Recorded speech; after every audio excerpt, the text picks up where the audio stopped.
maintenant, début enfin des auditions dans le procès de l'affaire de l'assassinat de Martinez Zogo. Le procès de l'assassinat, notamment du jour de l'animateur radio et directeur d'Amplitude FM, Martinez Zogo, a franchi ce lundi une étape cruciale. 2 ans et demi après son ouverture, le tribunal militaire de Yaoundé a entamé les débats sur le fond en attendant les 2 premiers témoins parmi notamment les 44 cités par l'accusation. Le premier témoin, un jeune cultivateur du village Ebogo 3, près de Yaoundé, affirme avoir découvert le corps de Martinez le 21 janvier 2023 alors qu'il faisait son jogging. La dépouille était devenue dévêtue, allongée sur le dos avec des bras tendus et dans un état de décomposition avancée. À proximité des traces de roues de véhicules et un fil de sèche-linge jaune ont été relevés. Le second témoin, le chef du village, a confirmé ces faits. Informé vers 19h, il s'est rendu sur le site à 2 reprises avec ses informateurs dans un premier temps, puis avec des gendarmes et des infirmiers. La dépouille n'a été retirée qu'au lendemain par les sapeurs-pompiers après identification formelle.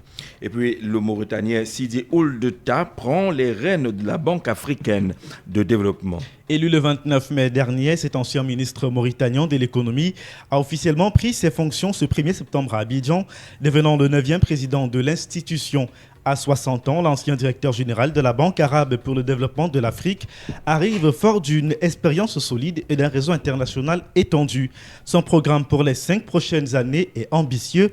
Il souhaite renforcer les investissements de la BAD, transformer la banque en leader financier africain, soutenir massivement les PME et créer des emplois pour les jeunes, tout en accélérant la construction d'infrastructures de transport et d'énergie sur le continent africain. Le nouveau président entend également revisiter le plan d'investissement de la banque et changer de paradigme face aux défis liés à la dette, au changement climatique et à la baisse de l'aide publique, notamment de développement. Le Cameroun, donc, il faut dire, notre pays, là-bas, revendique un portefeuille de plus de 1600 milliards de francs CFA, répartis sur 28 projets dans les transports, l'agriculture, l'eau et l'énergie. Durant ces 100 premiers jours, Sidi Ould Tah mènera de larges concertations internes et externes, avec pour objectif immédiat de reconstituer le Fonds africain de développement. Rendez-vous avec Charles Sakoa, c'est à 12h dans le cadre du journal de la mi-journée. On peut déjà voir quelques sujets majeurs. Tout à fait, on reviendra notamment sur la convocation des grands électeurs pour ce qui est des élections régionales, les deuxièmes de l'histoire du Cameroun. On va également reparler de la rentrée scolaire, on le sait, c'est prévu lundi, avec un focus sur les préparatifs au niveau des établissements scolaires. Le dossier du jour revient notamment sur la première édition de la course internationale VTT Chantal-Biya. On va voir comment s'est passée l'organisation, notamment, et l'implication du groupe Saint-Christophe, principal partenaire de la course. Et puis, naturellement, on va parler de la barbe. C'est la journée mondiale aujourd'hui. On verra si l'activité de barbier peine toujours, notamment, s'en sort et fait vivre notamment les barbiers camerounais.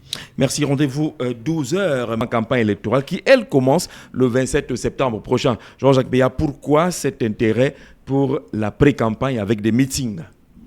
Vous savez, Jean Jazé, quand on parle de campagne au Cameroun, les candidats ont normalement 10 jours de campagne. Il faut le dire, et c'est assez court.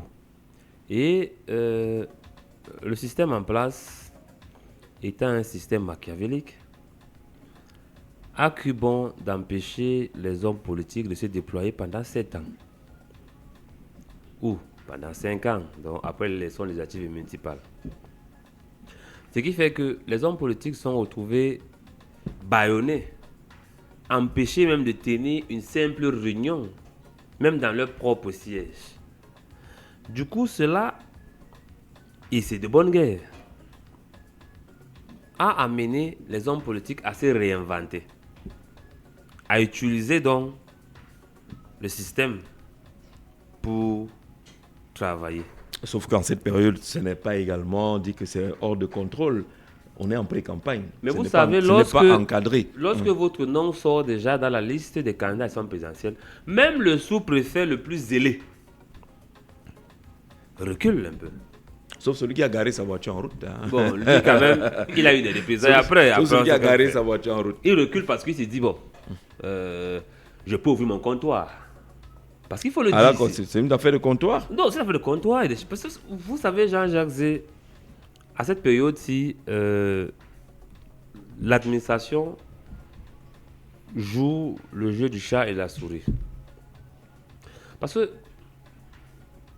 comment démontrer aux Camerounais que pendant 5 ans, vous avez empêché les nobles citoyens camerounais et vrais Camerounais, parce que parmi les membres du gouvernement, il y a ceux qui sont suisses, belges et tout ça avec vrais Camerounais, 100% Camerounais. Même dans De se même dans déployer, l'opposition. de se déployer, Jean-Jacques Béat, même dans l'opposition, de se il y en a qui ont déployer plusieurs pleinement. nationalités.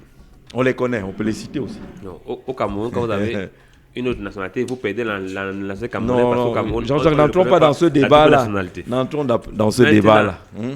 Les hommes politiques ont cru bien aujourd'hui de se déployer parce qu'ils sont en période de pré-campagne. Et en période de pré-campagne, ils ont assez de facilité au niveau des déclarations de leurs réunions publiques. Et ça permet aussi aux militants de pouvoir voir les hommes politiques. Et ça permet aussi aux hommes politiques de rattraper le gap parce que si vous ne vous déployez pas actuellement, vous ne pouvez juger un peu votre force, comme on peut dire. On pense que les meetings là sont les indicateurs qui jugent la force des candidats, qui sont le témoin idéal de la force d'un candidat sur le terrain. Ça fait partie des multiples indicateurs qu'on peut utiliser. C'est fiable? Parce que si vous réussissez... Si c'est fiable, vous dites que Cabral s'était trompé lorsqu'il avait indiqué que lors d'un meeting super populaire, il a demandé aux gens qui est inscrit, qui peut présenter sa carte d'électeur avec une poignée. C'était le meeting de Douala au Stade Sikam. Mais je vous assure, il y avait au moins 30% de personnes qui levaient les cartes. Non. J'étais présent. Cabral a dit qu'il y avait une poignée. Non, une poignée veut dire que par rapport à la masse critique. La poignée, c'est ça, non? Masse critique. Pourquoi? Parce que les gens viennent découvrir les hommes. Mais vous savez, quand on est un homme politique averti, actuellement, on ne fait plus les meetings pour plaire à X ou Y. On fait les meetings de confirmation. Et vous allez voir, Jean Jazé, il n'y a que les hommes sérieux en politique aujourd'hui qui font des meetings hors de leur base politique, hors de leur dite base politique. Parce qu'il est facile de mobiliser chez soi, c'est facile. Mais si vous partez mobiliser ailleurs, on voit un peu l'ancrage que vous avez dans la conscience générale de votre pays, le Cameroun. Maintenant, j'aime croire, ou bien j'ose croire que l'État va permettre à ce que cela puisse continuer. D'accord. Vous dites donc que cet engagement pour les pré-campagnes, tous ces meetings-là, c'est parce qu'il y a des difficultés à organiser des meetings, à se mouvoir, avec plusieurs interdictions, quelques sous-préfets zélés. On profite donc de ce temps, de cet espace pour essayer de se présenter aux électeurs, au public. Lui, David Lobet, sur cette mobilisation de pré-campagne, quelle lecture? L'élection présidentielle n'est pas seulement un moment d'élaboration et de propagation d'idées qu'on souhaiterait profitables pour la nation. Elle révèle également une dimension marketing et commerciale. Et sous ce prisme, les acteurs politiques veulent construire un attrait, factice ou réel, autour de leur personne et de leur formation politique. Cet attrait ne peut être mesurable qu'à l'aune des déplacements populaires qu'on peut instiguer à chacun de ces meetings, ces voyages, ainsi de suite. Je prendrai le cas pratique du ministre Tiroma, parce que j'avoue partager son approche assez offensive et persuasive.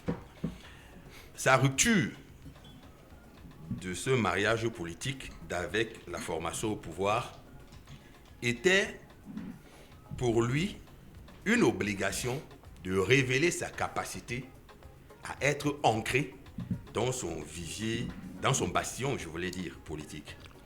À cet effet... Dans son bastion, vous dites bien. Dans son... Bastion politique? Oui, dans son bastion politique. Ah, ok. Dans son bastion politique. Tiroma a un bastion politique. Jean-Jacques Béat veut dire quoi? Non. Qu'il a l'impression que Tiroma se limite là-bas, c'est ça? Non, c'est pas ce que j'ai dit. D'accord. Attention, Jean-Jacques Béat, D'accord. chaque homme politique a d'abord un bastion politique. Il ne faut pas occulter cette phrase mémorable d'un apparatchik du pouvoir qui avait dit que le Sud était le socle granitique du RDPC. En fait, il disait tacitement que le Sud était la zone rocheuse sur laquelle pouvait compter inflexiblement le candidat du parti au pouvoir. Nous n'allons donc M. Paul Biya dénier aux autres le droit d'avoir leur bastion. Oui. Le président Kwemo a un bastion. Son bastion, c'est l'Ouest, notamment dans la zone de Rokam et certains. Mais son ancrage est étendu sur l'ensemble du territoire. Alors, il fallait donc d'abord expérimenter et démontrer à l'adversaire qu'en dépit de cette rupture, je suis présent et j'ai toujours cette capacité tant de mobilisation que de nuisance. Donc, c'est une période de surchauffe, de préparation qui nous laisse augurer de la densité future de l'élection présidentielle. Et on essaie donc de comprendre clairement qu'on ne se limitera pas aux simples joutes oratoires. Mais il y aura également cette fermeté des militants à défendre leur vote. Parce que c'est également le message tacite qu'on est en train de vouloir passer. C'est-à-dire que nous irons voter, mais nous serons prêts à défendre le vote que nous avons formulé pour le candidat X. D'accord. Et vu sous ce prisme, cela peut avoir un effet psychologique pour ceux qui sont habitués aux manœuvres basses de tricherie et de tripatouillage. Bonjour en studio, la période de pré-campagne va du lendemain du jour de la proclamation des résultats à la veille du jour de lancement de la campagne présidentielle. Donc, tout parti politique est en pré-campagne en permanence. Jean-Pierre Babayac, sauf que Jean-Jacques Béat observe que ce n'est pas facile sur le terrain, c'est pas facile. Après la dernière élection, les partis politiques de l'opposition ont eu de la peine à se mouvoir avec des interdictions en un point finir, avec parfois le zèle de certains responsables administratifs dans certaines zones. Est-ce qu'on a un marcheur au téléphone? Allô, bonjour. Alors, il est parti. Peut-être qu'il a été surpris d'être dans la marche. Au 6 91 94 38 29, au 6 75 14 90 16, au 6 93 62 38 28, au 6 76 78 et 06 53. Quel impact peuvent avoir ces mobilisations de pré-campagne électorale? Comment comprendre l'engagement presque total de tous les candidats en cette période de pré-campagne électorale? Jean-Jacques Béat, pour les précisions, c'est ça? Oui, vous savez, j'aime souvent dire, Jean Jazé, sur votre plateau Marche sur la capitale, il y a ce qu'on appelle l'enseignement politique parce que cela ne relève pas seulement du simple fait des hommes politiques. Cela parle aussi des journalistes, des acteurs des corps sociaux qui doivent éduquer la population à la chose politique, à la compréhension même de la politique. Vous savez, les Camerounais ont développé dans la majorité l'amnésie globale. C'est-à-dire qu'au Cameroun, les gens vivent le jour au jour. On vous juge parce il reste 30 jours de campagne. On va dire que non, vous ne vous déployez pas, on ne vous connaît pas, il faut vous déployer. Pourquoi depuis vous étiez où depuis? C'est pourquoi il faut dire aux Camerounais que vous demandez à des hommes qui ont, pour la plupart, les mêmes salaires que vous, qui d'autres n'ont même pas ces revenus, vous êtes un homme politique, vous êtes engagé, on ne vous a pas dit de laisser vos activités normales pour vous lancer en politique. N'allez pas pleurer le salaire là-bas, soyez sur le terrain. Mais ont décidé de mettre toutes leurs aspirations au service de la population dont ils pensent améliorer les conditions de vie. D'ailleurs, c'est le but des partis politiques. Et lorsqu'ils sont sur le terrain et se heurtent donc à l'appareil répressif de l'État, vous ne pouvez pas les voir. Par exemple, Jean Jazé, si en 2021, vous demandiez un meeting au stade Ominsport, vous ne pouvez pas avoir l'accord. Vous ne pouvez pas l'avoir. Si vous demandez à avoir un meeting à la maison du parti de Kondongo, qui n'est pas la maison du RDPC. Mais c'est la maison du parti RDPC. Non. Ouais, tu vas aller chercher les problèmes. Ils ont mis les fichiers. Vous allez chercher les problèmes. Ils ont mis les fichiers là-bas. Les gens ont la maison du parti. Ils ont mis les fichiers là-bas. C'est la maison du parti de qui alors? Ils ont mis les fichiers. C'est la maison du parti. Quel parti? Parti. C'est pas la maison des partis, on a dit la maison du parti. Ok. Vous cherchez les problèmes. Je vous le conseille. vous n'allez pas avoir ce meeting à cet endroit. Et les hommes politiques, donc, dans le souci de se réinventer, ont commencé à communiquer par d'autres canaux qui sont les réseaux sociaux. Et là-bas aussi, les Camerounais ont commencé l'amnésie globale. Ça veut dire que vous parlez seulement sur Facebook. Vous êtes où sur le terrain? Aujourd'hui, donc, les hommes politiques commencent à faire les meetings. Vous attendez seulement la période de campagne pour faire les meetings. Oh non, si tu fais le meeting, ça veut dire que le RDPC te facilite les choses. Pourquoi? C'est maintenant que tu as l'autorisation pour faire les meetings. Mais il faudrait arriver à comprendre l'environnement où nous vivons, Jean-Jacques Zé, qui est un environnement de répression. Voilà, c'est le mot qu'il faut chercher. De répression et de l'extrême répression. Mais voilé par un gang de velours. Parce qu'il faut dire, aujourd'hui, on laisse les hommes politiques faire les meetings pour paraître beau et un pays démocratique aux yeux de l'opinion internationale. Que non, vous voyez, nous au Cameroun, en dehors... Alors, en dépit de ces difficultés, est-ce que sur le plan matériel, comptable, ces meetings sont utiles, ces meetings de pré-campagne? Ces meetings sont utiles, Jean-Jacques, comme je l'ai dit. En 10 jours, humainement, il est impossible de faire les 475 000 km². Humainement, c'est impossible en 10 jours. Donc, il faut au préalable faire des meetings dans des zones névralgiques, en fait, dans des zones où il y a un ancrage, où vous êtes ancré, pour dire à vos militants que je suis là, je suis avec vous, mobilisez-vous, surveillez votre vote et faites à ce que... Vous prêchez dans vos propres chapelles, là. Faites à ce que votre voix compte. Maintenant, il y a les militants et les sympathisants. Et d'ailleurs, Jean-Jacques, les sympathisants sont souvent les plus nombreux. Ils ne militent pas, mais ils sont sympathisants à l'appel que vous pouvez les faire. Maintenant, si vous réussissez, dans le contexte actuel, à avoir 5 autorisations avant la période de campagne, vous tombez dessus. Vous réunissez vos personnes dans des lieux indiqués et vous faites votre causerie avec eux. Maintenant aussi, ce qu'on ne voit pas, c'est le coût. Même si c'est le coût financier de cela. La campagne, un meeting coûte cher. Un meeting coûte la logistique pour un meeting coûte extrêmement cher. Les t-shirts, les casquettes. Ça coûte toutes ces extrêmement cher. Je me demande même parfois comment ces hommes politiques font pour avoir ces moyens. J'ai déjà réfléchi. J'ai fait des analyses. Je me suis dit, oui, les hommes politiques ont la masse critique des populations, de leurs militants. Parce que quand vous êtes dans l'opposition au Cameroun, si vous n'avez pas de militants, vous ne pouvez pas vous déployer. Et des militants engagés. Parce que dans ces partis politiques, vous allez voir que ce sont les militants qui disent « Monsieur le candidat, venez chez nous. Nous, on va vous accueillir. » Et c'est à coût de plusieurs milliers de francs CFA, Jean-Jacques. Et quand vous voyez donc un candidat se déployer, immédiatement, on le taxe de pion du régime.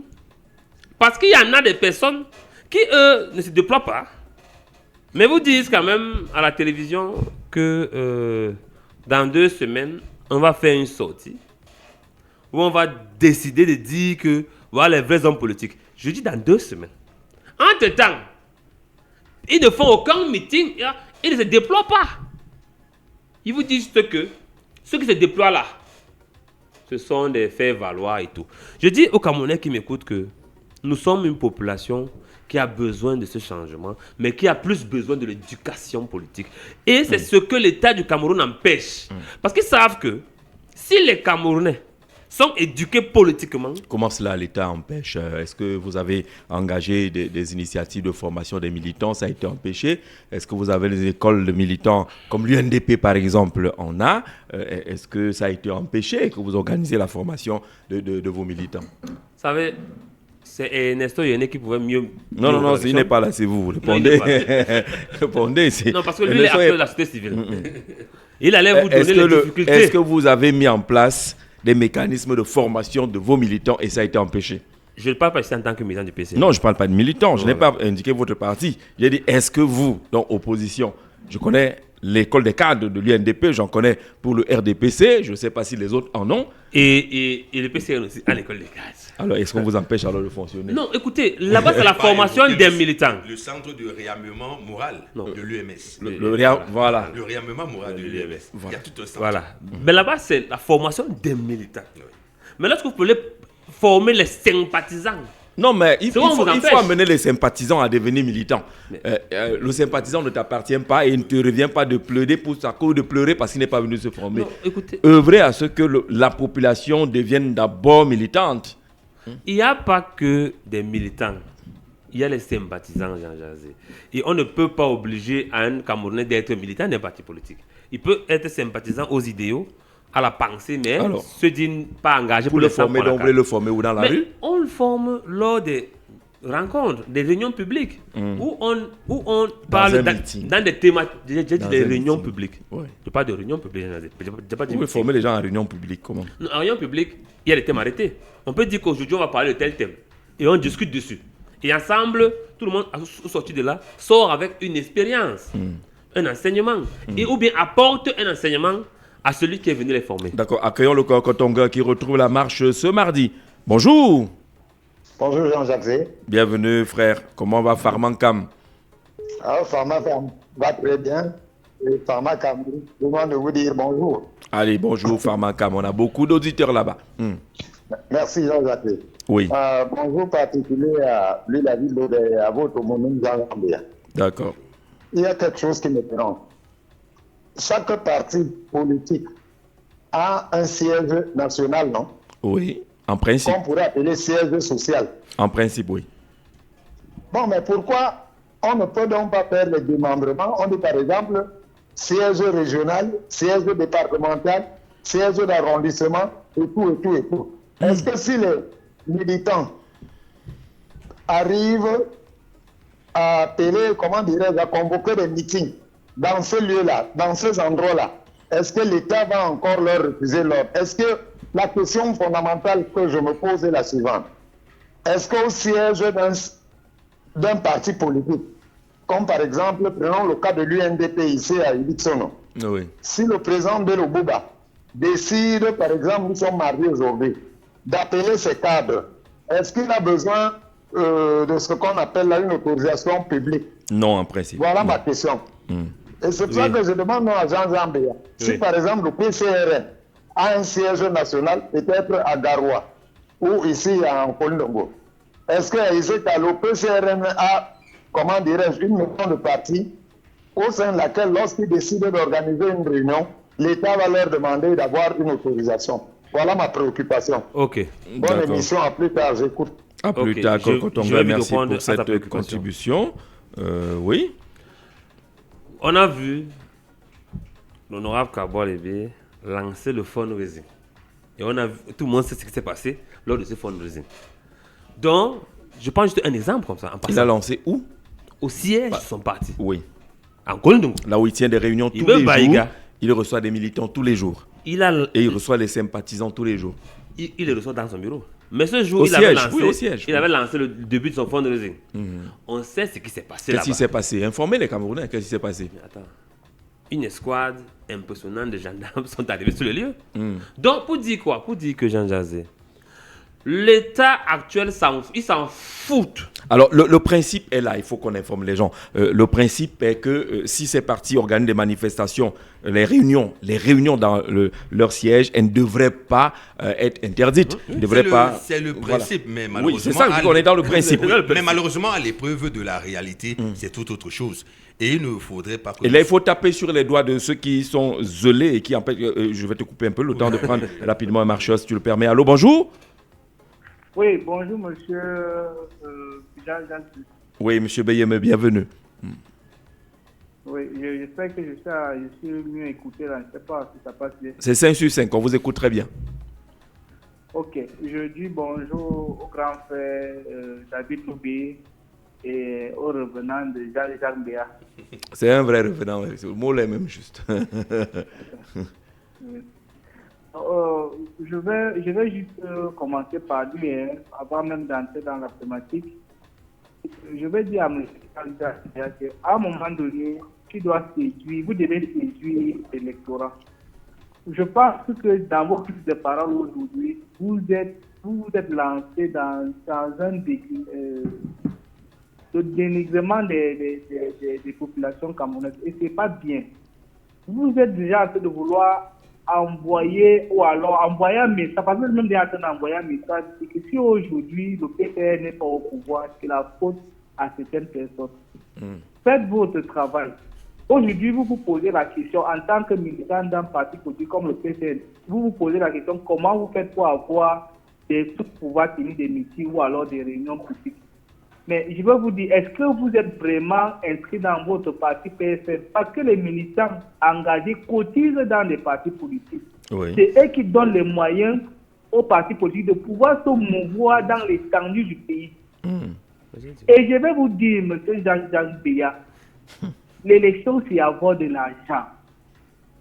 Si je peux le dire trivialement comme ça. Oui. Je peux dire qu'en 10 jours, vous parcourez le Cameroun entier, si vous avez des moyens. Non, vous ne pouvez pas. Je vous dis que si vous avez des moyens, Vous ne pouvez pas, c'est un coup de milliards. Moi, je prends vous pouvez pas. l'exemple de Maurice Kamto, qui a fait une levée de fonds de 6 milliards. Qui a lancé, mais qui n'a pas eu 6 milliards. Allô, je suis à l'antenne? Oui, vous êtes en antenne, M. Beyeme. Oui. Donc, il a fait une levée de fonds de 6 milliards. Ça veut dire qu'il peut même engager même un jet privé. Un jet privé, pour dire oui. que je fais un C'est ça meeting. les ambitions Vous atterrez dans quel présidentielles. aéroport au Cameroun, Non, Jean Jazé? attendez. Si on veut faire le tour des Je suis en train régions de en jet développer privé, Jean-Jacques on Biya. va atterrir. Si tu permets qu'il termine, Oui, on va qu'il t'expliquer termine, comment on va qu'il atterrir termine. au Cameroun partout avec le jet privé. C'est Allons-y. l'autorisation qu'il faut avoir pour que le Non, ce n'est pas là-bas le problème. Allons-y, M. Beyeme. Oui, comme je n'ai pas bien écouté Jean-Jean Béa. Non, Jean-Jean Béa disait que c'est pour atterrir ou avec le jet privé. Je dis que si vous avez des moyens, vous parcourez tout le Cameroun.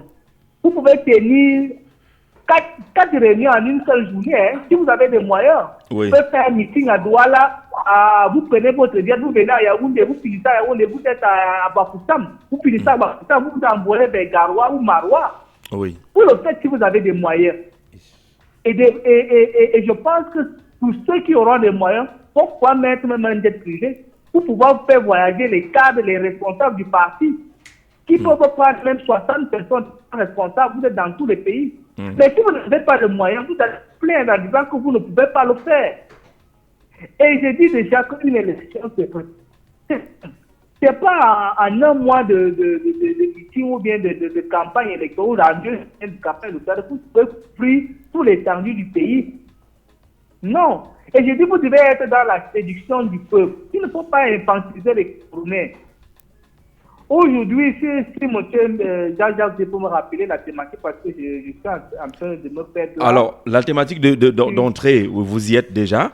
Comment comprendre ces campagnes préélectorales avec ces meetings qu'on observe un peu partout? Quel est l'impact de ces meetings en période de campagne, en période préélectorale? Et le second thème va interroger. Oui, voilà. Oui, ces meetings sont... Si je peux répondre parce que le réseau me fait un peu défaut là. Ces meetings-là sont la bienvenue pour les partis politiques.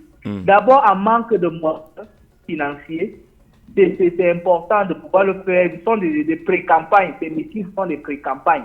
Et on profite dedans pour dire tout ce qu'on peut dire. Parce qu'aujourd'hui, ces candidats-là vont parcourir certaines zones qu'en 2 semaines ne vont plus parcourir. Absolument. Donc, ils vont faire passer un message et vous allez voir que tous ces leaders politiques, tous ces candidats-là, leur dernier meeting sera dans leur bastion. Un peu comme David Lobé l'a dit, tout parti politique aujourd'hui a un bastion. Peut-être le Sud, le LDP c'est le Sud. Le PCN, c'est la Léquier. Non, c'est plutôt le Nyon Ekele. Vous allez voir qu'on finit toujours, le dernier meeting se trouve dans son bastion pour pouvoir rassurer son électorat. Donc, c'est de bonne guerre, en manque de moyens financiers. Parce que si vous avez des moyens financiers, vous pouvez le faire. Mais si vous n'en avez pas, si on n'a pas les moyens, il faut être stratégique. Il faut mettre en place une stratégie efficace. Oui. Effectivement, il faut mettre une stratégie. pour pouvoir parler à cette éventualité-là. Mais monsieur Jean-Jean Béa, quand je vais chuter par vous, l'heure est dans l'action et dans le travail. Je pense que si vous avez fait une semaine, peut-être vous étiez dans l'Union la semaine dernière avec votre président. Pour moi. Oui. Donc, mettez-vous au travail et on verra le reste après. D'accord, merci. Monsieur, on reste dans la stratégie. C'est lui, David Lobé, qui avait la parole tout à l'heure, mais Jean-Pierre Babayak est revenu pour préciser qu'il propose d'ailleurs une stratégie simple de sensibilisation, rencontrer les différents syndicats des travailleurs, en particulier dans divers secteurs de la vie socio-économique et culturelle, au lieu de faire les grands meetings, adresser des problématiques de chacun d'entre eux avec engagement écrit, et vous avez la garantie d'un électorat conséquent. Je rappelle que les sympathisants font le gros de l'électorat et on les trouve dans les corps de métier organisés en structures syndicales de défense d'intérêt. On a vu les enseignants, par exemple, aller rencontrer le candidat Belouba Maïgari. Lui, David Obé, sur cette question, vous étiez en train d'élaborer. Oui, nous étions en train d'épiloguer sur le principe selon lequel une réunion tenue dans un siège d'une formation politique ne devrait pas susciter le déchaînement aussi bien de l'autorité administrative que des forces de l'ordre. Dans le principe, c'est applicable, mais à l'épreuve de la réalité des faits, c'est tout autre chose. Et j'étais en train de demander à mes compatriotes de ne pas être amnésiques. Les cas les plus récents nous confortent dans la posture selon laquelle les libertés au Cameroun sont piétinées, lamentablement. Vous avez vu ce qui s'est passé au siège du Manidem. C'était quasiment un état de siège institué de ce côté. Toutes les fois où le professeur Kamto a voulu faire des comptes rendus à son directoire ou aux militants de sa formation politique dans leur siège à Odia, nous avons vu ce que nous avons vu. Toutes les fois où Cabral Libi a voulu faire ne serait-ce que le compte rendu le plus élémentaire au siège de sa formation politique, nous avons vu ce que nous avons vu. En fait, il y a cette volonté manifeste d'infantiliser et de traumatiser tous les hommes politiques qui ne partagent pas les options de gouvernance avec l'ordre établi. Et c'est en cela que nous disons très souvent que la pratique et la praxis politique dans notre pays relèvent d'un courage phénoménal. Toujours dans le sillage de ces mobilisations, Jean Jarzé, que vous évoquiez tout à l'heure, il faut ne pas occulter que de plus en plus, il y a une donnée qui s'incruste dans le débat politique au Cameroun. L'agisme. L'agisme, c'est cette aversion ou cette suspicion d'incompétence qu'on prête à des personnes ayant atteint un certain âge. On considère que lorsque vous êtes sénile, vous avez atteint le pic de la productivité.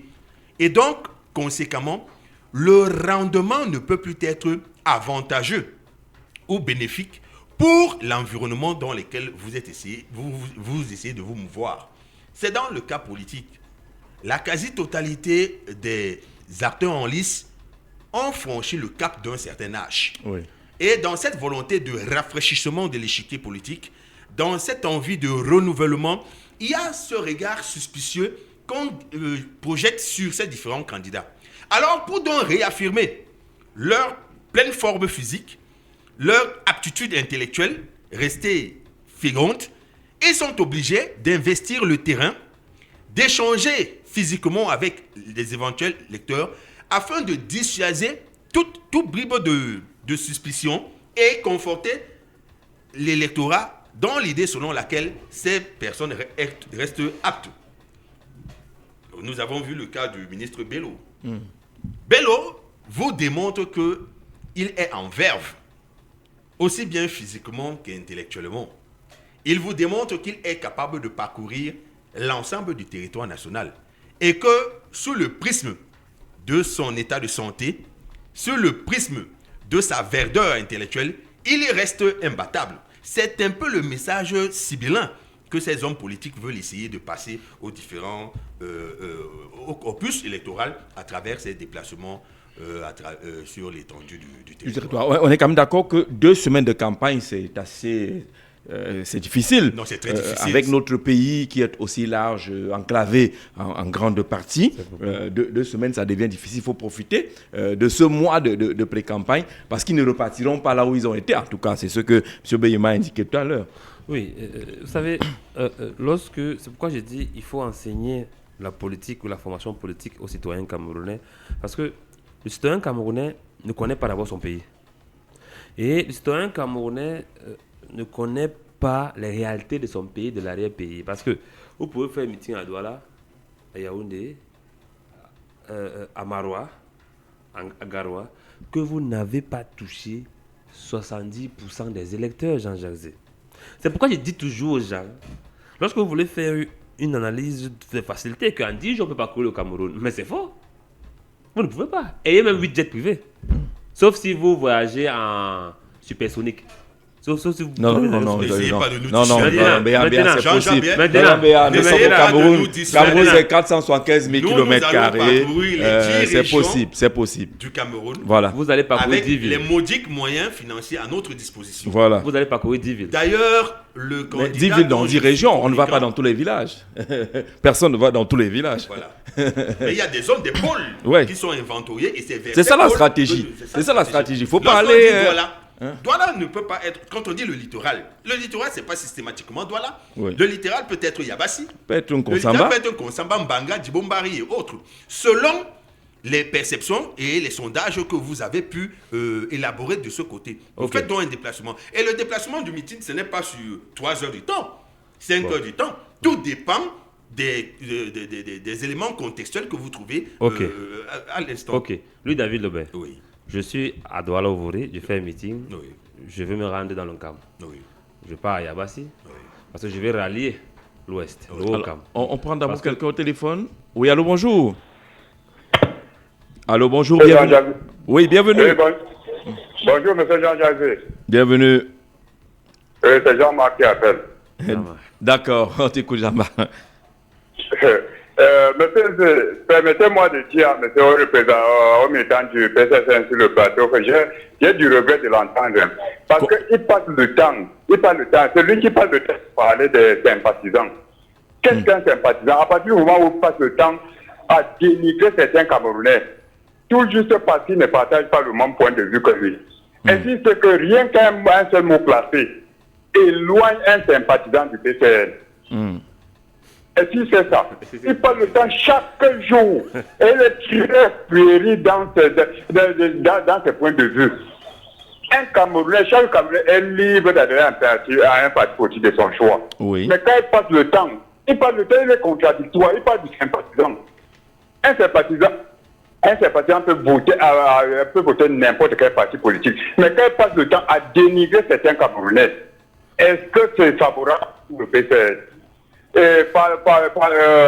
Parlant des pré-campagnes, M. Jean-Jacques, est-ce que vous pouvez me donner un article de loi qui parle de pré-campagne?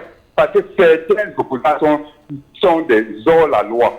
Oui. Est-ce qu'il y a un article de loi qui parle de pré-campagne? Non, il n'y en a pas. Ce n'est pas encadré par la loi. Très bien. Mais si, imaginez un seul exemple, si c'était les DPC qui se déployaient comme ça sur le terrain. On parle de temps partout à nous parler de pré-campagne.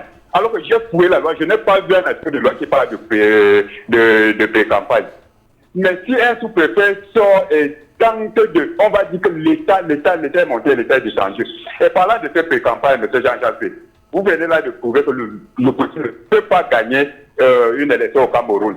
Quand vous me parlez de parcourir des listes stratégiques, alors que les élections se passent dans des fins fonds du village.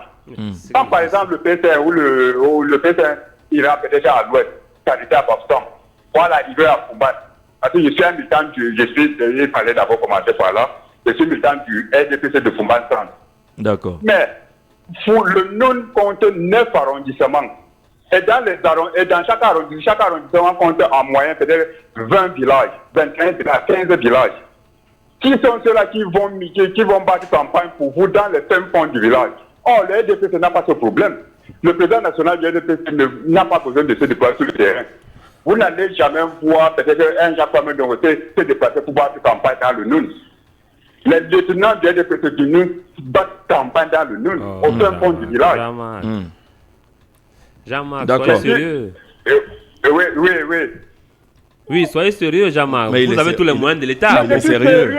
Pour être le tenant, Jean-Marc. Il est Vous sérieux. avez les 4-9, les marchés publics et tout ça pour Non, Jean-Jean, il ne vous faut pas déployer, décourager les Jean-Marc. militants. Non. Il ne faut pas dire aux militants que pour qu'ils soient militants, il faut qu'ils aient les 4-9. Non, je ne veux pas dire. Si vous avez des cellules de Je base, dis pas du RDPC. si le PCR a une cellule de base dans un village, Non, je le dis pas type du qui est au RDPC. village n'a pas besoin de 4-9. Je parle du RDPC. Monsieur Non, Béa, je suis monsieur d'accord Béa, avec monsieur Béa. Béa, monsieur Jean Béa, écoutez, pardon. Dites-moi, par exemple, je prends par exemple un village de... Prenons par exemple, allons par exemple dans la Damawa, un village dénommé, je ne sais pas si vous connaissez le village, allons par exemple à Imbere. À Imbere Plateau, à Imbere Chepeli, c'est dans le Mayo Bagnon. Oui. Allons par exemple à Imbere. Qui va battre campagne pour vous? À Imbere, à Imbere Plateau, Imbere Chepeli. Qui va pas, alors que dans ce village, il y a des sous-sections, il y a les comités de base de RDPC. Revenons par exemple dans le Nul. Allons par exemple en Jimom. Qui connaît le PC en Jimom? Alors qu'il y a les comités de base du RDPC en Jimom. Le comité central n'a même, n'a même pas besoin de se déplacer. Le PCRN est à Jimon. Et à Magba. Vous parlez de mon... Monsieur Jean-Jacques, vous parlez de mon village. Vous parlez de mon Je village. vous dis que le PCRN est à Jimon et à Magba. Vous essayez de parler au nom de tout le village. C'est ça le problème. Ce qui est une prétention. Je vous parle de ce qui est... Non, ce que vous dites n'est pas tout à fait exact. Attention. Non, ce que vous dites n'est pas tout à fait exact. Vous avez un bureau... Parlez du RDPC. Mais vous voulez volontairement occulter qu'il y a des cellules. Je vous rappelle qu'il y a des comités de l'UMS installés dans votre village. Mais vous faites peu de cas de cela. Je ne refuse pas. Voilà, ce sont eux qui vont donc battre campagne. D'accord. On est d'accord dans le principe. Jean-Marc, on est tous d'accord pour le principe que pour être efficace, il faut être représenté dans les zones reculées. Parce que le président national Cabral ni Pierre Kouemo, ils ne feront pas le tour de tous les villages. Mais si le parti est structuré, eh bien, il est possible que les relais, comme le RDPC fonctionne, même comme... Quand il me fait savoir que c'est impossible, qu'il faut se déplacer sur tout le temps du territoire, personne ne peut, c'est difficile de le faire au Cameroun. Mais quand vous avez un ancrage territorial, vous n'avez pas besoin. Vous n'avez pas besoin. Et il doit cesser, c'est le niveau de lui donner de conseils, de dénigrer certains Camerounais qui ne partagent pas son point de vue. Ça ne profite pas au PCR. D'accord, on a retenu cela. Merci beaucoup Jean-Marc d'être passé par ici au 6 91 94 38 29. Monsieur Moubitan, bonjour. Bonjour Jean-Jacques. Bienvenue en marche sur la capitale. Merci, bonjour à ton panel et à Jean-Marie qui s'en va avant moi. On t'écoute. Je vais d'abord lui répondre par ceci. Il parle du comité de base dans les endroits reculés et tout. Quand eux et leurs alliés du pouvoir, du gouvernement, empêchent les partis politiques de se mouvoir pendant de nombreuses années, incapables d'organiser un meeting, d'autoriser l'organisation d'un meeting ou même de l'installation d'un comité de base dans un village, ça se passe par comment? Il veut que les partis politiques fassent comment?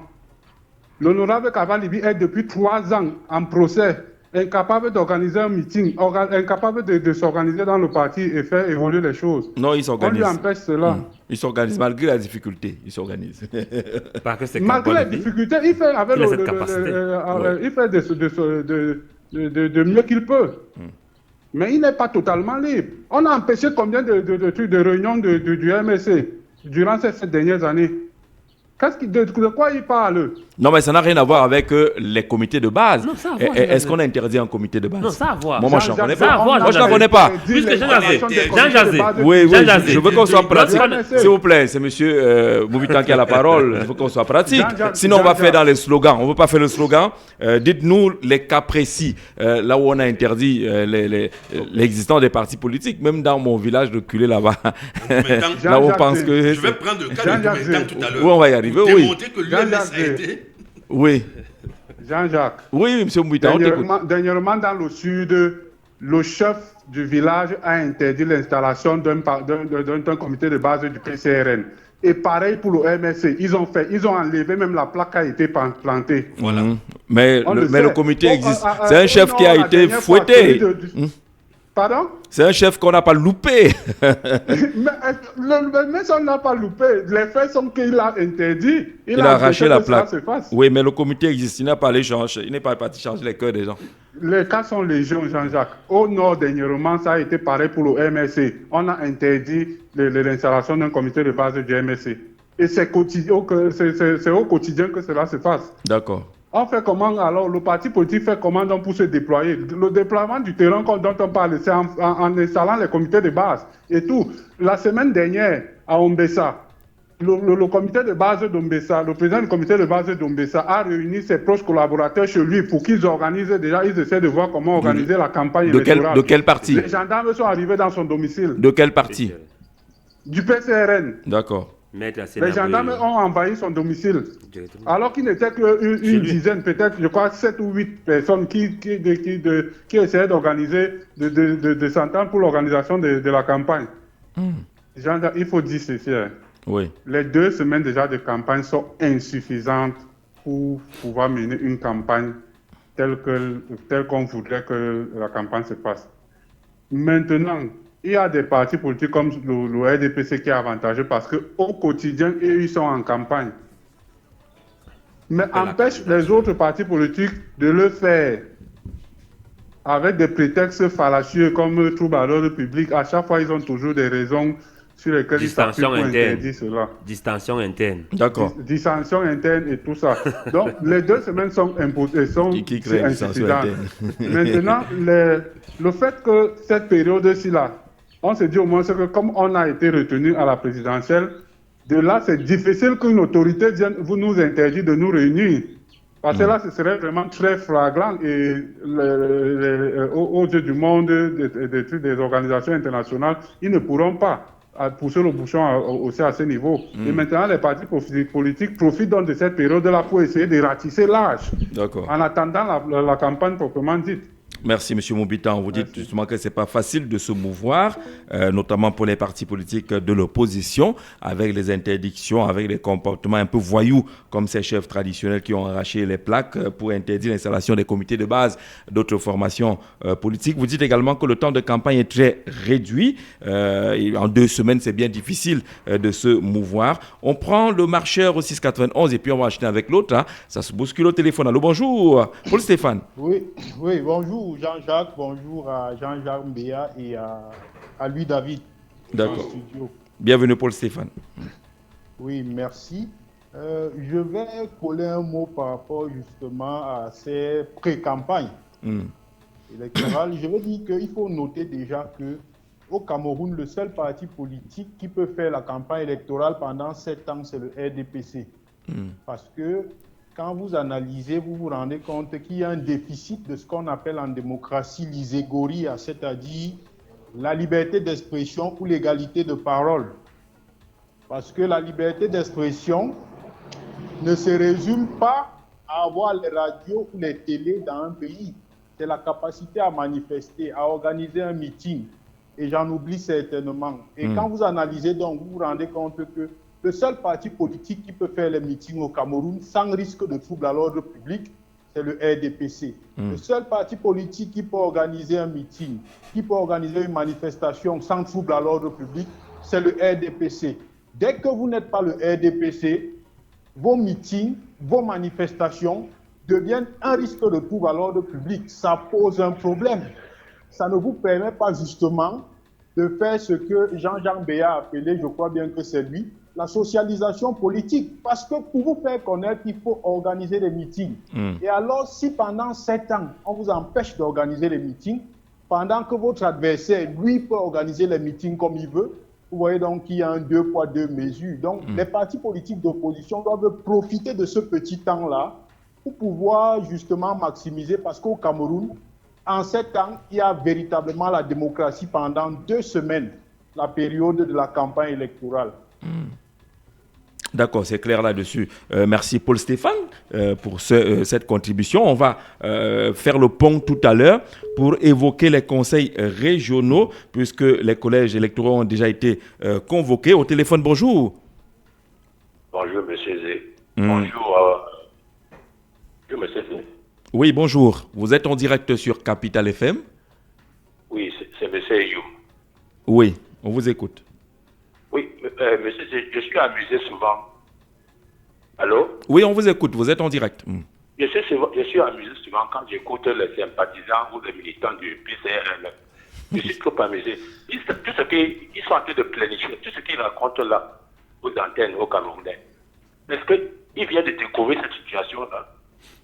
Ils ne découvrent pas la situation. Maintenant, puisque ce n'est pas le moment pour faire connaître le PCRL partout dans le territoire camerounais. Ce n'est pas du tout le moment. Voilà pourquoi ils savent d'abord, le vote en Afrique, au Cameroun en particulier aussi, est communautaire. Oui. Le semblant. Le RDC est implanté dans tout le territoire du Cameroun. Ils n'ont même pas besoin de faire des meetings. Ils sont implantés, ils sont là, ils existent. Mais le PCRL fait que cette situation-là. L'impuissance apprise. Et les votes sont la plupart du temps communautaires. C'est pour ça qu'on a dit de faire des coalitions. Ça veut dire que telle personne domine ce coin, l'autre est dans l'autre coin. Quand on fait une coalition, ça fait une masse critique pour pousser le RDPC. Ils le savent.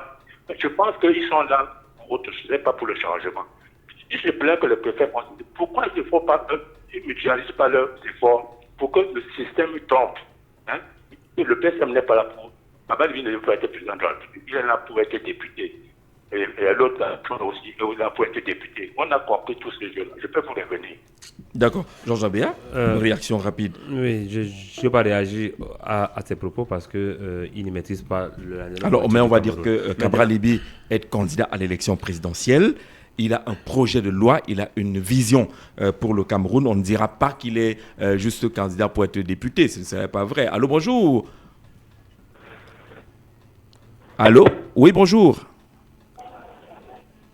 On est en repérage, je crois que le marcheur au téléphone. Allô? Oui, allô, bonjour. Oui, c'est Jean-Marc qui revient, monsieur. Oui, Jean-Marc, allez-y. Monsieur, je revenais pour dire que la majorité des opposants sont des blasés, vraiment. Quelle est la qualité de discours qui tiennent aux populations? Prenons l'exemple du Sénégal. Est-ce que le Sénégal avait besoin d'un meeting, de comité de base? Monsieur Jean-Marc. Permettez-moi, arrêter ça. Permettez à Jean-Marc de développer. Non, faut arrêter ça. Jean-Jean Béa, non. Au Sénégal, on a vu les meetings. Attendez votre temps de parole. Permettez qu'il s'exprime. Attendez votre temps de parole. Oui, allez-y. Je ne sais pas pourquoi vous entrez en train à chaque fois que je prends la parole. Au Sénégal, si la population sénégalaise avait été la population camerounaise, c'est comme Macky Sall serait encore au pouvoir. Nous sommes d'accord là-dessus. Mais le peuple a décidé que Macky Sall devait partir, il est parti. Donc ça n'a rien à voir. Ça n'a rien à voir avec un meeting. Ça a tout à voir avec un engagement, une volonté. C'est ça que vous voulez dire. Un engagement, parce que le Diouma leur tenait un discours, le discours que le peuple voulait entendre. Quel est le discours qu'on nous tient à longueur de journée? Il a passé 43 ans au pouvoir, il y a 93 ans, il a fait ceci. Mais ça, c'est ce que tout le monde connaît. Quelle est la qualité de discours que vous tenez au peuple camerounais? Si ce n'est que ça. Le Sénégal est un exemple pour vous. Qui est le Sonko, il était en prison. Le peuple a décidé qu'on devait le libérer. On n'avait pas validé sa candidature. Le peuple a décidé, on a validé sa candidature. Voilà l'exemple à suivre. Donc ce n'est pas ce que vous venez raconter sur les plateaux de télé. Et je vous dis tous les jours, ça ne se passe pas sur les plateaux de télé. Ça se passe sur le terrain. Et le 12 octobre, on vous attend sur le terrain. D'accord, merci Jean-Marc pour ce retour. Alors, on a pris deux marcheurs.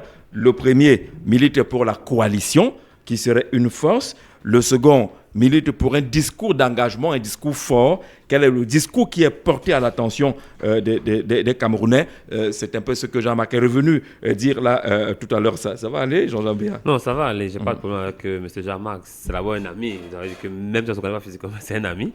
Et pas parce qu'on partage les points de vue différents. Mais je dis juste que, prendre l'exemple du Sénégal, c'est de mal connaître la politique. Le Sénégal a connu combien de présidents depuis ces 30 années? Donc, ils ont une culture d'alternance au Sénégal. Pourquoi on n'en a pas ici? Ils ont une culture... C'est ça le véritable problème. Est-ce que ce n'est pas parce qu'il n'y a pas un discours fort, comme l'indiquait Jean-Marc tout à l'heure, un discours fédérateur, un discours fort? Là où il y a moins de Messi, a dit que Sonko a été mis de côté, mais il a dit le changement va se mettre en place. Non, c'est parce qu'au Cameroun, on a eu... Oui, Bertrand Bama, bonjour. Bonjour, Jean-Jacques. Allez, vous êtes enseignant et analyste sociopolitique. C'est un plaisir de vous avoir ce matin. Bienvenue en marche sur la capitale. Merci, Jean-Jacques. On t'écoute. Oui, Jean-Jacques. Concernant le décret présidentiel. Oui. Relativement aux élections des conseillers régionaux. Oui. Donc, moi, j'ai deux commentaires à apporter. Mais avant d'apporter mes commentaires, je voudrais que lorsqu'on revient sur le code électoral, en son article 243, l'IA 1, il stipule que les conseillers régionaux sont les délégués des départements élus au suffrage universel indirect. Alinéa 2, les représentants du commandement traditionnel élus par leur pairs. Ça, c'est l'article 243. Maintenant, l'article 248 dit les délégués des départements sont élus par un collège composé de conseillers municipaux. Déjà, ce que je dois faire sur ce point-là, c'est que les conseillers municipaux que nous avons actuellement ne sont plus dans leur mandat. Le mandat est expiré depuis. Et nous connaissons bel et bien que le RDPC a la majeure partie des conseillers municipaux. Et ce sont ces mêmes conseillers municipaux qui doivent élire les conseillers régionaux. Vous voyez déjà que le RDPC doit faire un passage en force. Parce que si on attend 2026 pour faire l'élection des conseillers municipaux, il y aura une nouvelle de configuration des conseils municipaux au Cameroun, surtout avec Bello Boubacar, qui est déjà là, Issa Kiruma. Mais ils étaient toujours là. Hein. Il n'y avait pas d'alliance pour les élections locales. Il n'y avait pas d'alliance en élections locales. Ils étaient déjà là. La preuve en est qu'ils gèrent le conseil régional de la Damawa tout entièrement. Ils étaient déjà là, mais le sentiment, ils étaient déjà là, il y a eu des démissionnaires. Ils étaient déjà là, mais le sentiment que le peuple a actuellement, c'est dans des coups d'un peu. Ils étaient déjà là, mais quel peuple quel peuple Ok, ça. D'accord. Alors, Bertrand, on comprend ta préoccupation. On va revenir à toi tout à l'heure parce qu'on était en train de vider la première thématique. Il ne faut pas que votre argument ne reçoive pas les contre-arguments. Lorsqu'on va ouvrir la page concernant les conseils régionaux, on boucle avec un dernier tour de table et peut-être un ou deux derniers marcheurs au téléphone sur la question de campagne préélectorale. Jean-Jacques voulait apporter quelques précisions pour répondre aux deux derniers marcheurs au téléphone. Je voulais dire aux marcheurs qui ont parlé là, aux frères et aux frères camerounais, et les vrais Camerounais évidemment, que... C'est ton affaire de vrais Camerounais là que Jean-Marc ne veut pas. Oui. Les vrais Camerounais. Oui. Que lorsqu'on prend la vie politique sénégalaise et camerounaise, on juge, on biaise déjà le jugement. Parce que c'est deux contextes politiques, sociopolitiques différents. Parce que vous avez d'un côté un pays qui a connu de l'alternance, un pays qui connaît les bienfaits d'une alternance, un pays qui connaît les bienfaits du changement à la tête de l'État. Vous ne pouvez pas le comparer à un pays qui, depuis l'indépendance, a connu un seul régime. Ou refuse donc l'alternance. Ou des hommes qui sont à la tête de ce régime refusent l'alternance. Non. Parce que Jean Jazé, il n'y a aucun système qui est plus fort qu'une volonté du peuple. Le RDPC. Il n'y en a pas. Il faut informer les Camerounais. Vous êtes en train d'aller à une élection et vous êtes en train de dire aux Camerounais que ceux qui sont là ne veulent pas que ça change. Mais dites aux gens que ça va changer si on est engagé. Il n'y a pas plus fort qu'un engagement. C'est ce qui s'est passé au Sénégal. C'est la force de l'engagement qu'il faut inculquer aux militants, aux votants. Ce discours de que ceux qui sont là ne veulent pas. Maurice Kamto a dit quelque chose à Paris, parce que les gens, il ne faut pas tout rejeter, ceux qui viennent me rejeter pour rejeter, que s'il n'y a pas changement au Cameroun, ce sera à cause du peuple camerounais. Mais quand je le dis, Jean-Marty, c'est moi. Non, tu n'es pas en train de le dire. Je l'ai dit. Tu es en train de dire que c'est le système qui veut. Non, maintenant, je parle du système toujours. Maintenant, vous avez, si le RDPC... Il m'a dit que vous pleurez trop. Le RDPC pouvait se maintenir au pouvoir. D'ailleurs, le président Paul Biya a connu combien de présidents en Chine? Moi, on connaît le système chinois. Mais il y a combien de présidents qui sont passés pendant le magistère du président Paul Biya? Moi, on connaît l'opacité. Non. Il faut informer les gens. Le système chinois, à l'intérieur du Parti communiste, est extrêmement démocratique. dans le Parti communiste. Ils ne veulent pas votre affaire de la rue là. C'est pourquoi je dis. Mais quand on ferme les portes du Parlement chinois, il y a la démocratie. Mais c'est pourquoi je dis, Jean Jazé, qu'avec un système aussi opaque, le président Paul Biya a connu plusieurs présidents en Chine. Même en Russie d'ailleurs. Le changement n'est pas Paul Biya. Vraiment, si vous restez toujours à citer le président Paul Biya au centre de tout, c'est que vous le ramenez toujours. Il faut parler aux gens qu'ils ont la force du changement et ils sont le changement. Oui. Je prends des systèmes qu'on dit systèmes opaques. J'ai pris la Chine, j'ai pris la Russie comme exemple. Mais qu'on dit. Puisqu'on va vous dire que non, Poutine. Mais à l'intérieur, il y a évidemment des. Comme en Chine, il y a le comité directeur national qui se réunit pour voter le secrétaire général du Parti communiste qui devient président de la République. Donc, là-bas aussi, il y a un parti, mais qui connaît l'alternance, le changement à la tête du parti. Ça permet donc d'apporter un nouveau souffle. Parce qu'un seul homme qui tient les rênes d'un parti, ou c'est lui seul qui a le cadastre du parti, s'essouffle rapidement. Maintenant, je ne parle pas du président de la République, je parle du Cameroun actuellement, et laissons pas. Je voulais expliquer à David Lobé que moi, je connais le terrain au Cameroun.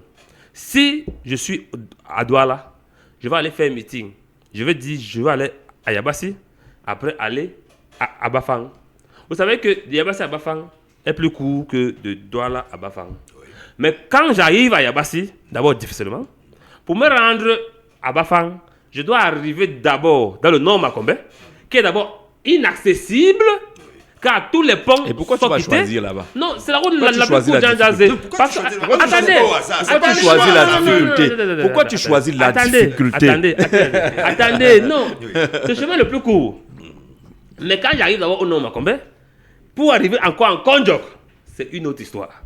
Vous voyez donc que je dois revenir par le Vouri et remonter par le Mungo pour atteindre le Honkam. Et les autres, ils font comment? Pour dire quoi? Pour dire que les autres, tu les relais sur place. Comme donc. D'aller s'embourber, vous les autres, c'est qui? C'est qui les relais sur place parce qu'ils ont pris des enfants de ces villages. Vous savez là où Pierre Poulmon gagne chaque année, là où il n'a jamais été battu? Maintenant, je oui. Les hommes politiques, ils font avec les moyens qu'ils ont, avec la capacité qu'ils ont, avec les hommes qu'ils ont. Et ils se battent pour que... Non, ne pleurez pas. Je ne pleure pas. C'est le discours que Jean-Marc dit. Non, je ne pleure pas. Je ne pleure pas. Jean-Jacques Biya, oui. Moi, je ne partage pas la posture de notre compatriote Jean-Marc. Oui. Parce qu'à la vérité, il veut occulter un stratagème qui a été élaboré et appliqué par l'ordre établi. C'est une technique d'abrutissement populaire. Cette technique d'abrutissement populaire est adossée sur un ensemble de leviers, notamment l'inculture politique et citoyenne. Vous voyez, le compatriote Jean-Marc nous dit, qu'est-ce que vous proposez? Pourquoi pas la coalition? Qu'est-ce que vous dites? Mais attendez, le messianisme dont parlait Jean-Jacques Zé est également donc pointé ici à Rue du Peuple. Qu'est-ce que vous qui, les opposants, la posture d'opposant n'est pas un titre, n'est pas une posture divine qui ferait de vous l'homme capable d'opérer des miracles qui impulseraient un changement. L'opposant est un proposant d'idées qu'il partage avec tous les partisans du changement, qui l'accompagnent à la concrétisation de cette vision. Et c'est la raison pour laquelle tout à l'heure Jean-Jacques Zé a forte opportunité souligner le caractère insurmontable et inébranlable de la volonté populaire. Est-ce que nous voulons le changement? Voilà. Bonne question. Pas de fixation sur tel ou tel candidat. Voilà. Ne dites pas que est-ce que Thiro m'a vu le cas. Toi Jean-Marc là, toi Jean-Marc là, tu veux le changement? Il est surtout militant de l'UDC. Tu prends la parole publique. Tu nous dis que dans ton village, il y a déjà des cellules et des comités de base qui constituent une force de propagande. Mais tu occultes de dire que nous également, nous avons ces relais. Bien que nous avons pu les installer à la force de notre courage, en surmontant les difficultés que nous avons rencontrées sur le terrain. Et ceux qui sont dans ces bureaux mettent leur vie en péril tous les jours que Dieu a créé. Parce que les menaces, les rapts, mises en cellule, tout le temps. Ne riez pas, Jean-Jacques. Ces Camerounais qui sont dans cette zone reculée souffrent énormément. Donc, cette stratégie d'aliénation nous empêche de nous orienter vers les débats essentiels. durant 7 ans, et là il faut le dire ici, pince sans rire, monsieur Z. Durant 7 ans, le discours institutionnel a été orienté vers des relents ethno-communautaires, avec pour fond de toile Kanto. Que cela gêne les uns ou les autres aux entournures. Dans ce pays, c'est ce que nous avons entretenu avec la complicité tacite des médias durant 7 ans. Nous n'avons pas eu le réflexe Monsieur Bobita, vous patientez 30 secondes. Oui. De quitter la boue des relents communautaires pour converger vers les idées. Ce qui fait qu'il est quasiment tardif à l'orée de l'élection pour un candidat de présenter de façon simple, réaliste et digeste ce qu'il propose à ses compatriotes. D'accord. Parce que durant tout cet intervalle, nous étions orientés vers toute autre chose. Et c'est une constitution qui émane du sommet. Aujourd'hui, lorsqu'on se rencontre, M. Zé ne peut plus donner le temps à tel ou tel candidat, le temps matériel et en termes un temps quantifiable suffisant, pour permettre au candidat, Kwemo par exemple, de se déployer sur sa perception qu'il y a de l'école ou de l'éducation. Et se fait relativement tard, compte tenu des délais qui sont impartis. D'accord. Vous voyez? Donc, c'est une contribution collective. Et nous sommes rendus à un stade où on n'a plus besoin d'atterrement. Les partisans du changement, lorsqu'ils ne voient pas leur cheval de base aligné en course, peuvent s'accrocher sur tout un autre cheval. Alors, M. Mobitan, oui. Oui, Jean-Jacques, je reviens, je ne serai pas long. Voyez-vous, le changement dont on parle, on dirait que ça concerne certains et pas d'autres. Voilà. Le changement nous interpelle tous. Quel qu'en soit le camp dont nous appartenons, que ce soit le camp au pouvoir ou le camp d'en face dont on parle d'opposition. Je ne sais pas si au sein du pouvoir, M. Jean-Marc qui vient d'appeler est totalement satisfait de ce qui se passe là-bas. Et de deux, Jean-Jacques, quand on prend l'exemple du Sénégal, au Sénégal, ils ont manifesté quand ils avaient des injustices et les manifestations étaient encadrées. On peut déplorer quelques petites bavures, mais elles ont été encadrées parce que culturellement, ils ont ancré dans leur juste et coutume cela depuis de nombreuses années. Au Cameroun, est-il possible de le faire? Voyez-vous, voilà, on va parler tout à l'heure de la convocation des conseillers régionaux, du corps électoral pour les conseillers régionaux. Jean-Jacques, est-ce que ça obéit à la loi ou je veux dire quoi, à l'esprit de la loi? Maintenant, qu'est-ce qu'on peut faire, nous, la population, pour empêcher cela? C'est l'ORDPC qui le fait. Maintenant, qu'est-ce que nous pouvons faire? Il n'y a que la manifestation. Maintenant, si on sort pour manifester, on ne va pas nous donner cette autorisation. Et quand on ne va pas donner cette autorisation, Jean-Jacques, est-ce que vous, citoyen camerounais, journaliste de renom que vous êtes, vous allez me conseiller à moi de sortir manifester alors qu'une autorité a interdit cette manifestation? Dites-le moi. Alors, non, on n'en verra pas les gens servir de chair à canon, mais au moins la mobilisation qui est souhaitée, c'est celle des urnes, inscription massive et puis vote massif. C'est de ça que nous parlons depuis. C'est pour ça que nous sommes là devant les médias pour sensibiliser. Nous sommes engagés en politique par rapport à ça. C'est vrai qu'en face, il y a aussi, on doit le dire, en face, ceux qui ne veulent pas le changement, ceux qui sont en place, riment à contre-courant. Il faut le dire, Jean-Jacques, parce que si vous êtes toujours en train de faire ce genre de poser ce genre d'acte comme celui qui a été posé hier par le président de la République, qu'est-ce qui va encore... Vous pensez que l'acte du chef de l'État souffre de quoi?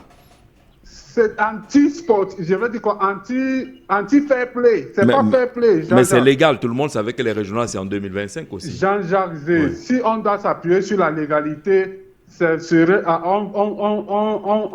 je veux dire quoi? Mais c'est déjà légal, l'acte du chef de l'État. Jean-Jacques Zé, même quand on parle souvent de trucs... Vous dites que ça manque de fair play ou de galanterie, mais c'est légal. Ouais. C'est légal, certes, mais ça manque de fair play et de galanterie parce que consciemment, est-ce que l'objectif est forcément d'avoir, si l'objectif est juste d'avoir et de des conseillers régionaux partout que le RDPC veut, là, ils ont leur objectif, c'est normal. Mais si l'objectif est d'avoir des conseillers régionaux qui vont... On aurait dû organiser les municipales et les législatives avant, c'est ça, les municipales surtout, pour que le collège électoral puisse être relevé ou diversifié.